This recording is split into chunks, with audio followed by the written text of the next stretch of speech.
afternoon, everyone, and thanks for coming. My name is Avadhoot, and I work with the UCD Innovation Academy.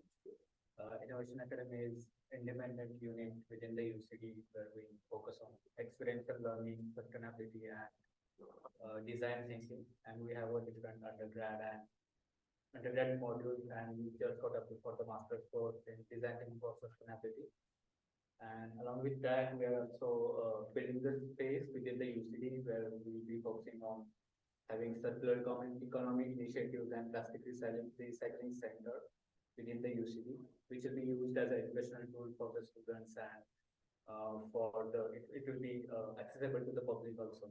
So we are calling it as a sustainability hub. The name is yet to decide it. And I met Niamh last week, I think, with when we were discussing about the plastic recycling and the problems with microplastic. And so one of the things that we'll be doing is that we'll be showcasing this microscope and educate about the microplastic problem in the one of the initiatives that we'll be having, Sustainability Hub. And that's quite exciting because this microplastic problem is it's not visible to the eyes, but it's like impacting us with the food and whatever it might be in the air and water, of course. So without ado, I will hand it over to the Niamh and Mark.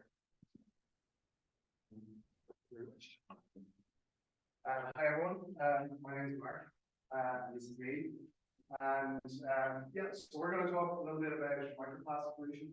We're going to talk a little bit about citizen science approaches to this, and we're going to talk about this using microscopes, because that's one of the things we do, and I talk about microscopes.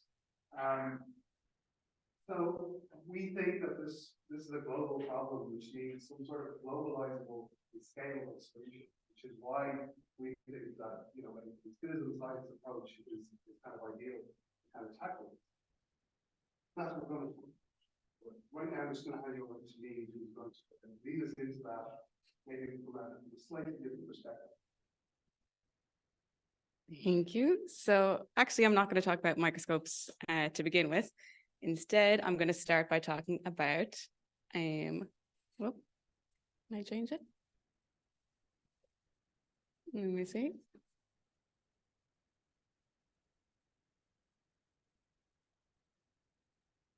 No. It's a surprise. There we go. Yeah. So I'm not going to talk about microscopes straight away. Instead, I'm going to start by talking about the textile trade in Northern Europe in the 1600s. Stay with me, this does make sense. So this is Delft in the Netherlands in the 1600s. And this is around the time of the Dutch Golden Age, where kind of science, trade, and art was really kind of booming.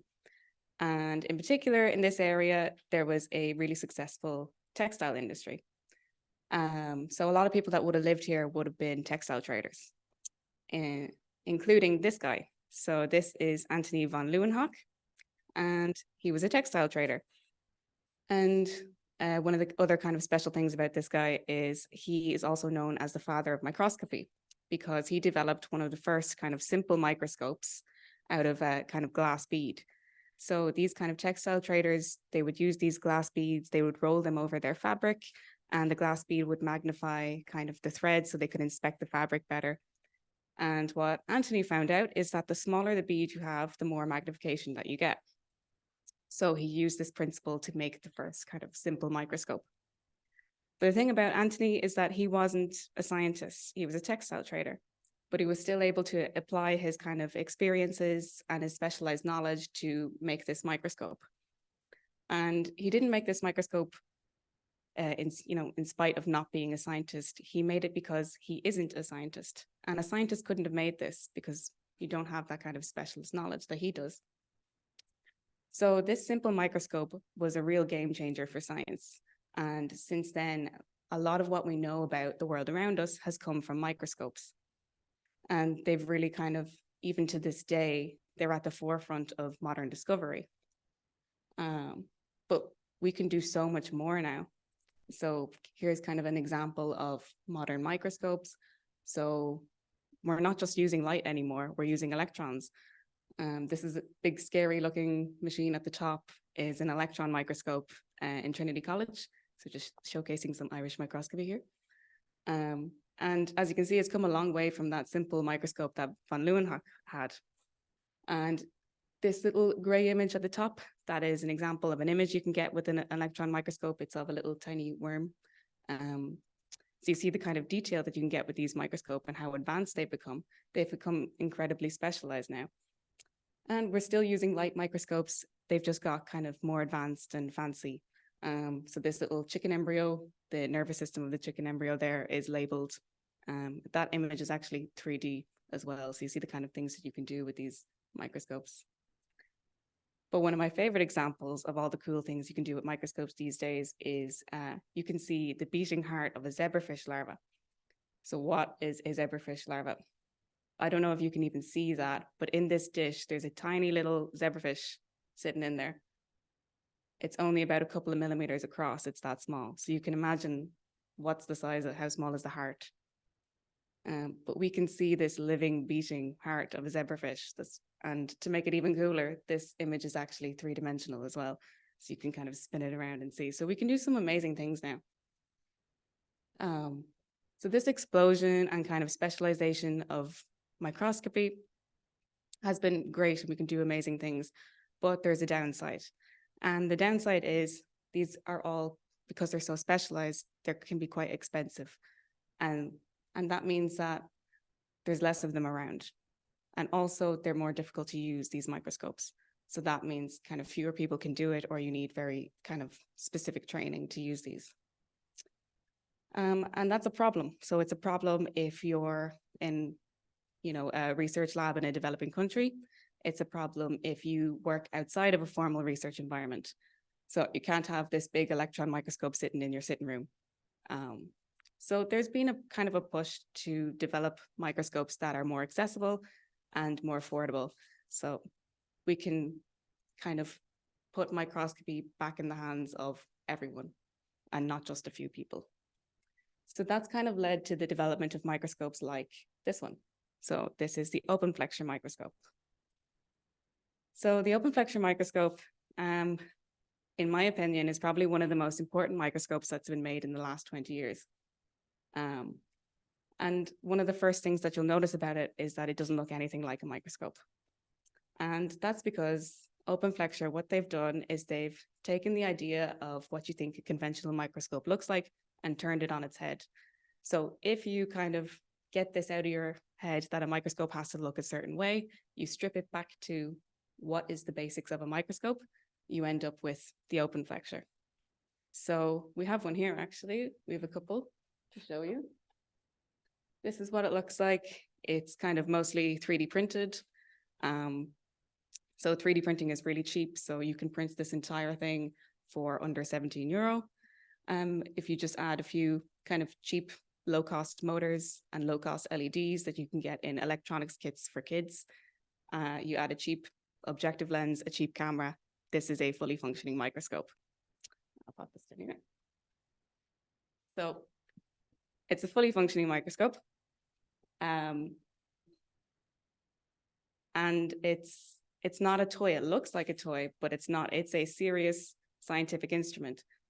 And it's being used at the moment. They're trying to get it certified as a medical device to be used for malaria screening in Tanzania. So it's a serious, scientific tool used by scientists to do serious science stuff. But that's not all it is. It's also intended to be used by anyone, not just scientists. So because it's so simple, it's so cheap, they've put up the instructions to build one of these online so anybody can kind of download it and build one if they want. They can have it at home. So that's kind of the Open Flexure project. It's a fantastic project.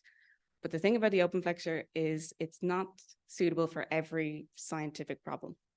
So there's some problems that you can't kind of solve with the Open Flexure. So for example, it's great for doing malaria screening, but it's not great for problems like looking for microplastics, like what we're trying to do. So if I want to measure microplastics, I'm going to have to come up with a different microscope or build a different microscope. But the thing about the Open Flexure is that it's built by a team of physicists in Bath that know what they're doing. They are experts at this. And it's a beautifully engineered kind of microscope you'll see as it goes around. They know what they're doing, but what if you don't know what you're doing? So that's where I come in, as someone who explicitly doesn't know what they're doing. So the really important thing you need to know about me is I'm basically an idiot, right? I'm not a physicist, I'm not an engineer, and I don't really know anything about optics or anything like that. I have leaving cert physics, and that's basically it. But I found myself in a situation where I needed to build microscopes. And the reason for that initially, nothing to do with microplastics, to do with these things. This is a clone jelly. These are the weird little animals that most of my research actually has revolved around for the last few years. The reasons why we work with these, I'm not going to bore you with. Let's just simply say, just look at them, right? I mean, they look cool, right? Why would you not want to work with these? So this is brilliant. So they're very unusual. Not many biologists work with these animals. That presents challenges, right? Because when you decide you're going to work with something that basically nobody else works with, you can't just go to, you know, a supplier and buy the tools that you need to work with this because they don't exist. So we kind of have to invent everything from scratch. And in particular, we have to invent microscopes. That's one of the things that we wanted to use to look at these animals. So that's where I found myself, in a situation where I needed microscopes. And initially, I'll be honest, we didn't have a lot of money to do it with. And I'm not a physicist, I'm not an engineer, I can't design something like a Open Flexure. So where do I start? So like I said, I'm not a physicist, this is not my area of expertise. But one of the things that is kind of my area of expertise, which is slightly different, is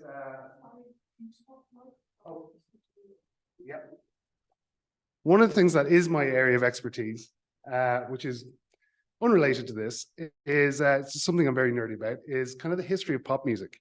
And thinking about microscopes nowadays, what it reminded me of, and how microscopes have become so complicated and so expensive and so on, what it reminded me of was basically rock music in the mid-1970s, specifically prog rock.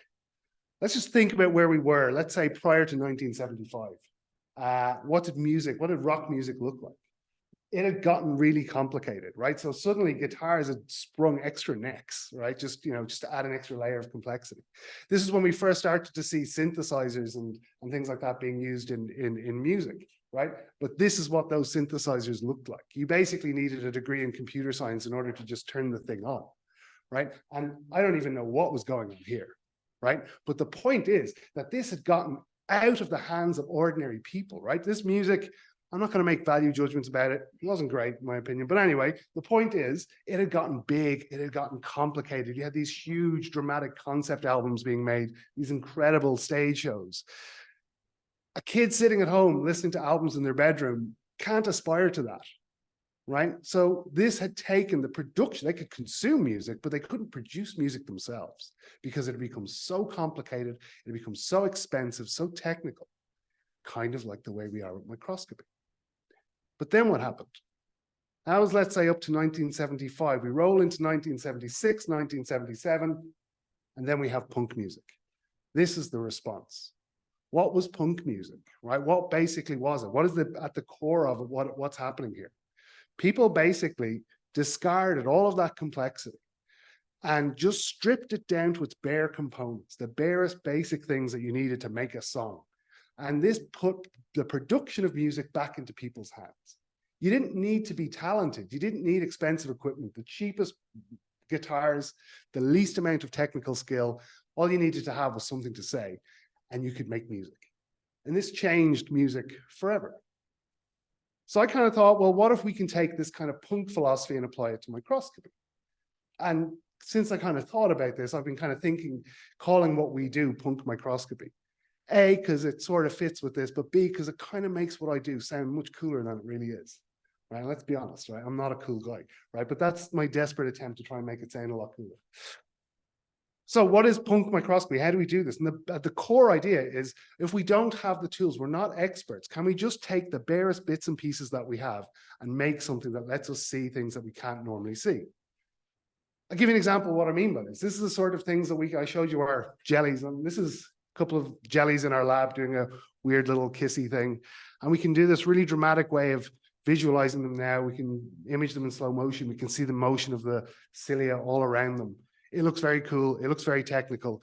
I did that with my phone and some stuff that I bought in IKEA and a camera shop, as in the sort of stuff that everybody either has or can have very inexpensively. Let me show you explicitly how I did that.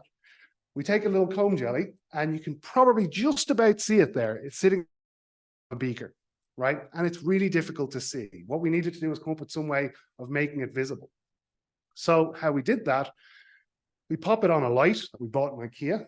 We put a polarizing filter underneath that we bought in a camera shop, and another polarizer on top, and you twist them around and suddenly it pops. And now we can see things that we can't normally see.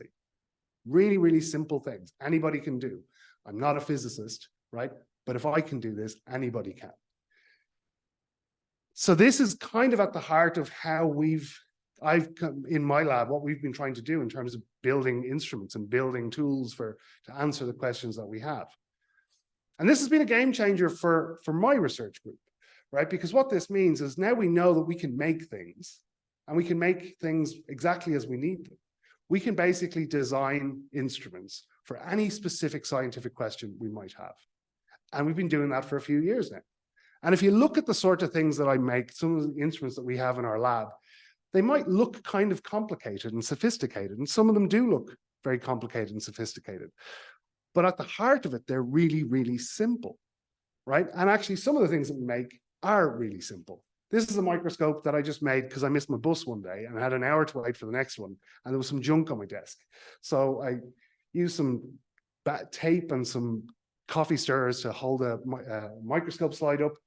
I basically stuck a lens onto the front of a camera and mounted on a little camera dolly, and it's a microscope, and it works, and it can see cells, right? And this is something I just whipped together in a few minutes because I was bored. This is really easy. And a lot of people probably, some of you are probably thinking like, it doesn't sound that easy. It doesn't look that easy. It is, trust me, right?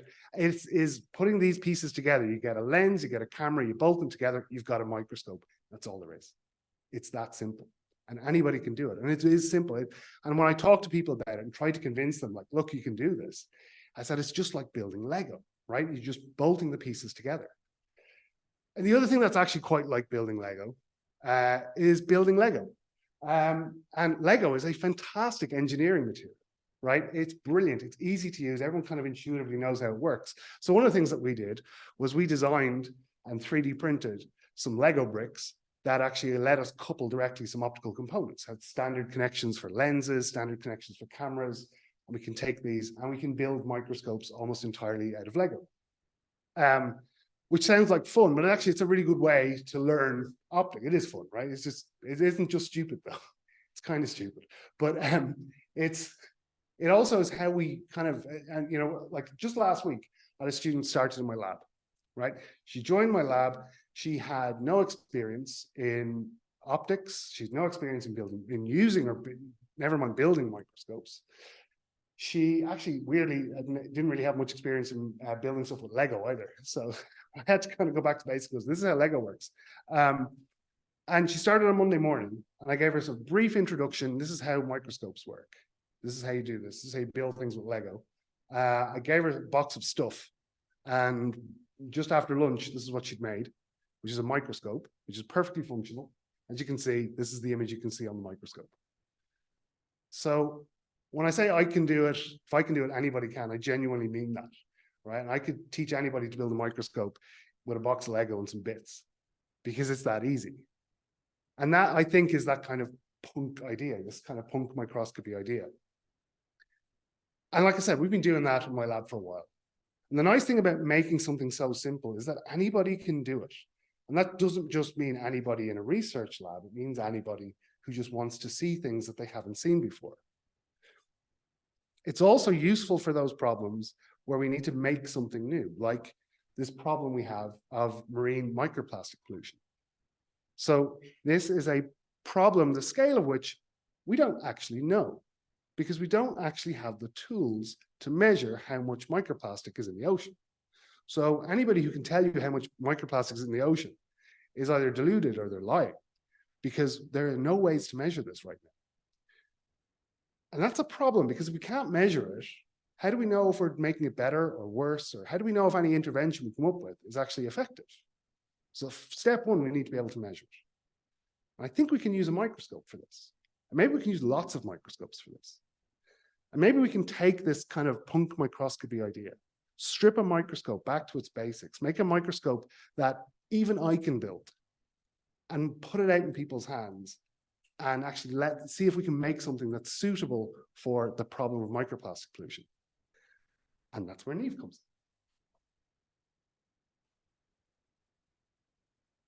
So yeah, that's where I come in.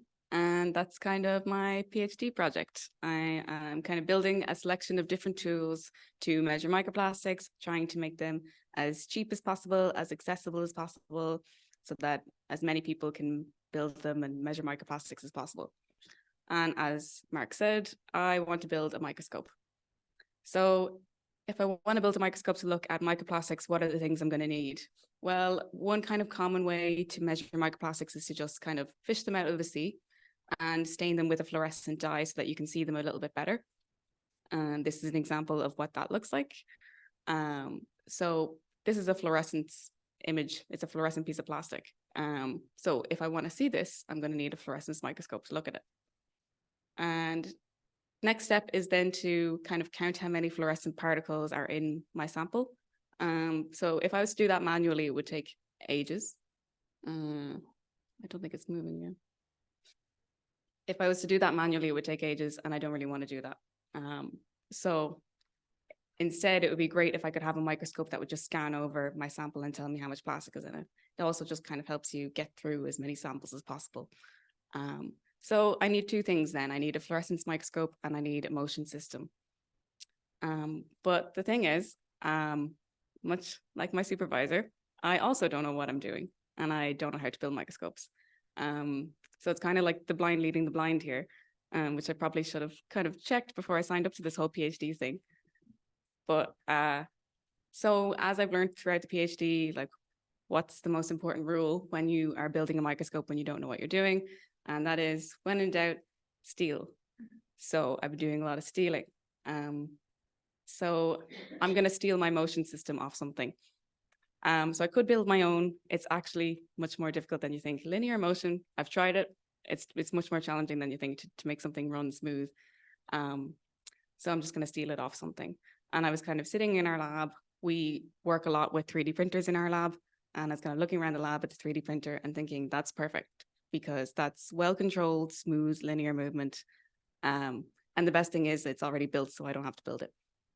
And 3D printers have got really cheap nowadays. So you can get a kind of good, decent 3D printer for about 200 quid nowadays, called an Ender. So EnderScope, you kind of see where this is going. So I then kind of asked myself, can we just stick a microscope on the 3D printer, get the 3D printer to move around and scan my sample for me? And the answer is like, no, not like this anyways. Like, that's a load of heavy metal. This isn't heavy metal microscopy, it's punk microscopy. But we can't do it anyways. It doesn't work. So we're gonna have to redesign our microscope and make it simpler. So basically, just like what OpenFlexor did, rethink what a microscope looks like. But then we get back to is that I don't know how to make microscopes. So I have to go back to stealing. This time I'm going to steal ideas. So if we take a leaf from OpenFlexor's book, can we just 3D print a microscope? Because they did it. So we need to make a fluorescence microscope as simple as possible, so that we can we're able to 3D print it. And fluorescence microscopy is actually really easy when you break it down. So this is an image of what kind of fluorescence is. It looks really complicated. It's not complicated at all. If you strip it back, fluorescence is basically you just take some light of a certain color, shine it at something, and you detect light of a different color coming off your sample. So for fluorescence microscopy, you only kind of need a couple of things. You need an objective lens to be able to see your sample. If we're going to do this super cheap and super simple, you can get a really cheap objective lens on Amazon for €9. So we'll just use this. We're going to need a light source to shine at our sample. Let's just use these really cheap LEDs that you can get in electronics kits for kids. We're going to need a little filter to block out that kind of our first color we're shining on our sample and only be able to measure the second color, the fluorescence coming off our sample. In kind of conventional microscopes, these filters are really expensive. They're made of glass. So instead, lighting gel, which is a kind of thin strip of plastic, commonly used in kind of entertainment industry or for photography to change the color of a light. You can get them for really cheap on like AliExpress or camera shops. And as you can see, it does a really good job as a filter. It blocks out that green light so we can see our fluorescence. We're going to get rid kind of all the mirrors and other fancy things that kind of conventional fluorescence microscopes have. We're just going to keep it really simple. And the last thing we need is a camera or a detector. So we're just going to use this simple Raspberry Pi camera. And then all the other bits we can just 3D print. Then we can take our simple fluorescence microscope, bolt it onto our Ender printer, and we have the EnderScope. But one of the best things about this is you get to keep your 3D printer. We leave the entire 3D printer intact.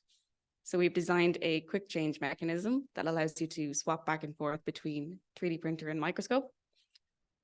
And what's the big deal about that? Why is that kind of interesting? Well, remember, we're building this microscope not just for us, we're building it for other people. So we can get as many people as possible building this microscope, using it, measuring microplastics in their local area. And if we want as many people to do this as possible, we need to reduce the barrier to entry. So we need to make it as easy for them to do it as possible.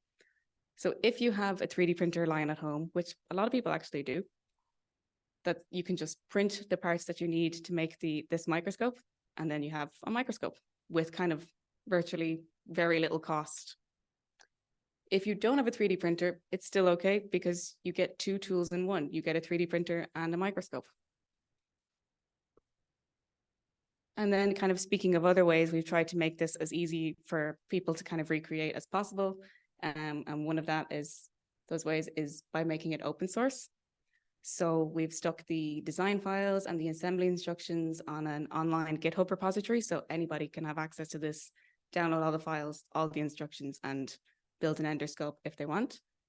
And we've also tried to make the assembly instructions as user-friendly as possible, as clear as possible.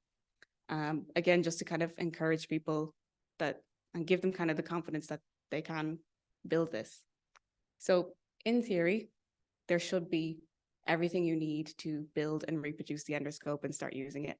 But the thing probably won't do it. And the thing is about these kind of open source projects, a lot of the time people don't reproduce the tools, they don't make them. So we have to start asking ourselves, why is that? And that leads us to our final and one of our most important points for this project. So, thank you. So we've tried to make something that is cheap, and it's definitely cheap. It's definitely cheaper than, it's as cheap as we can make it, we think. And that's obviously one of the barriers that we need to think about. We've tried to make it simple and usable, and we've done our best, but it's probably not as simple as it could be, or as usable as it could be. And I think this is probably one of the reasons why it's really hard to get people to adopt these sorts of technologies, because they look a lot more complicated than they probably are. Because what seems simple to us isn't necessarily simple to someone who isn't used to building microscopes. Like I've said, I don't really know what I'm doing, and I still stand by that, but I've done it plenty of times now, so I'm familiar with a lot of the basics. But we still make terrible decisions as we're going through this. I'll give you an example. We still have this instinct to over-engineer what we do. One of the things that this microscope has is a really nice little, the fluorescence filter can move in and out. We needed to make it do that. Our initial design which we're very proud of, was this kind of rotating mechanism. It had a ball and a spring to lock it into two different positions. And it's fantastic, but it's overly complicated, right? It's got extra screws, it's got extra springs, it's got extra balls that it doesn't actually need. So we tried to simplify it again. We had a 3D printed spring, and we tried to integrate the filter into the 3D print as it was going, which again, yeah, it's entirely possible, but it's fiddly and creates it's all sorts of different problems. So the latest version of this is actually much simpler. It's just square, you just slot it in, it's easy to print, it's easy to make, it's almost sort of, it's really, really easy to reproduce. And this is the latest version of it. This little video you see in the corner was just done in our lab the day before yesterday, and this is kind of the current iteration of it. It's going through an evolutionary process where we're trying to kind of refine it, revise it, and make it better. But we can only bring that so far, because we are kind of idiots when it comes to this. I'll give you an example of where we've gotten this horribly wrong before. Last year, we did somewhere, I said we, it was mainly Niamh and Amy. I was just kind of standing supportively on the sidelines. We did some work with Flossie and the Beach Cleaners, which is a community organization that are involved in sort of beach cleanups, these are people who are hands-on with the problem of plastic pollution, marine pollution. And we were putting together a kind of a video series with them on microplastic pollution, and we were talking about, how can people go out and actually, sample them, right? How can you collect them on the filter, do that step, which seems very, very simple.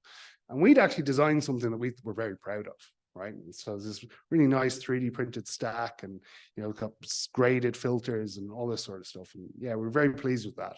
Horribly over-engineered. When we talk to people who actually know what they're doing, who are actually doing this in the community, hands-on, who actually have experience in not only sort of doing this, but also involving other people into it, right? These are much better than I am at actually engaging with other people and convincing them to get involved in the problem of plastic pollution. What do they come up with? It was infinitely better than what we did. It was a stick with a Pringles can on it and a tea bag on the end. This is so much better because it's so much more simple, and anybody can do this. It does exactly the same job as ours does, but ours requires 3D printed parts and extra components and complicated bits. That's a stick and a Pringles can and a tea bag, and it does the same thing. So we are missing really obvious things, right? Because we are scientists, because we have this particular expertise. And what we're missing is expertise that exists outside of the research lab, outside of the academic community. And that experience and that information, that is crucially important. And we need to be able to work with people on that. This is exactly what Niamh talked about right at the beginning, when she talked about von Leeuwenhoek and the fact that he made a microscope, not in spite of not being a scientist, but because he wasn't a scientist. Because he was a textile trader. He made an innovation that only a textile trader could have made. There's tons of really interesting and incredible talent and expertise out in the world, outside of academic research labs. There are people who are in their kitchens building 3D scanners and then making 3D scans themselves and 3D printing them. There are people who are taking apart old DVD players and making laser scanning microscopes. Huge amounts of talent because people are just enthusiastic. People just want to make these things. This is still technical talent, but there's also just people who just have an interest. They may not have the sort of specific technical skills or experience, but they're engaged with specific problems. They have interests and they have their own. Everybody has something that they can bring to the table. So to date, what we've been doing is trying to make something, a microscope that's for everybody. We need to bring everybody to the table. So the final step, and like Niamh said, it's the most important step of this, is this idea of community co-creation, right? If we want to make something that's actually useful, that people are actually going to use, we need to ask people what they want. We need to ask people what they need. We've started to do this. We've started to kind of bring our baby out into the wild. And our first go at this was at the Dublin Maker event just a couple of weeks ago. This was in Dublin. There was like over 10,000 people there. And we brought along the EnderScope. There's Niamh. This is at the start of the day. You can sense her anxiety as she, senses the encroaching hordes about to stick their fingers on her baby. We set it up, we put some random things and let people look at things because it's a microscope, and microscopes are cool because they let you see things that you've never seen before. And almost everybody finds that interesting to some extent or another. And it went really well. But this isn't enough, right? It survived the process, and that's the first step. But now what we really need to do is, rather than have someone come along and play with it for 10 minutes, we need to get people playing out with it for days and weeks and months and telling us what works, what doesn't work, what do they do with it, what's broke, right? What could we do better? So we've been quite lucky because we've gotten 2 little bits of funding. We got some funding from the UCD STEM Challenge Fund, and we also got some money through the Experiment Low-Cost Tools for Science program. And what's interesting about this is this is a partially crowdsourced funding program, which means that we're making low-cost research tools for people, for the general public, for communities. But communities, should they want to, can actually invest in this. They can contribute and they can help out. So they can be involved financially, should they choose to. They don't actually have to, because we actually met the funding goals just 2 days ago, thankfully, which has fundamentally changed how we're pitching this talk today. So we've achieved our funding goals. So we now have enough. We have enough funding to basically make at least 10 of these and just give them away. And what we want to do is we want to find community groups, environmental groups, maker spaces, anybody who's interested, and we're just going to give it to them. And it's not quite no strings attached. The only string attached is we need their feedback. We need to know what's good, what's bad, and how to make it better. And if we get this right, and if this works, we can't realistically get enough money to make thousands and thousands of these, but we can put the power to make thousands and thousands of these into people's hands, should they choose to. So anybody who wants to, anywhere in the world, should be able to make a device that hopefully will be accessible, be as cost effective as we can make it, and easy to use, and built by us and the community and our partners as we go through the next stage, designed by everybody, to be made for everybody. And that's now, then we can start to do something interesting. We can now start to actually tackle some of these global problems. And yes, we've designed this for microplastics, right? But it could be used for anything, right? Let's just put microscopes into people's hands, let them play with them, make them easy. Let them decide, let other people decide what's their questions, right? What do they want to do? Right? It's not for us to tell them what to do. What we want to do is we want to really empower people to ask and answer their own questions. And that's really, I think, the most important thing that comes out of this. And the entire, this whole project started as a collaboration. We presented it, myself and Niamh decided to present it collaboratively, which was maybe a stupid idea, but we decided to give it a go anyway. Because collaboration is at the heart of this. And it will be at the heart of this going forward, hopefully. But just to finish up, I should point out that there are many of us involved in at least the early stages of it. There's been so many people so far from different backgrounds who've given their input into the design of this instrument as we've kind of gone through the whole thing. So yeah, thank you very much. Thanks for listening. And if anybody has any questions, we'd be happy to take them.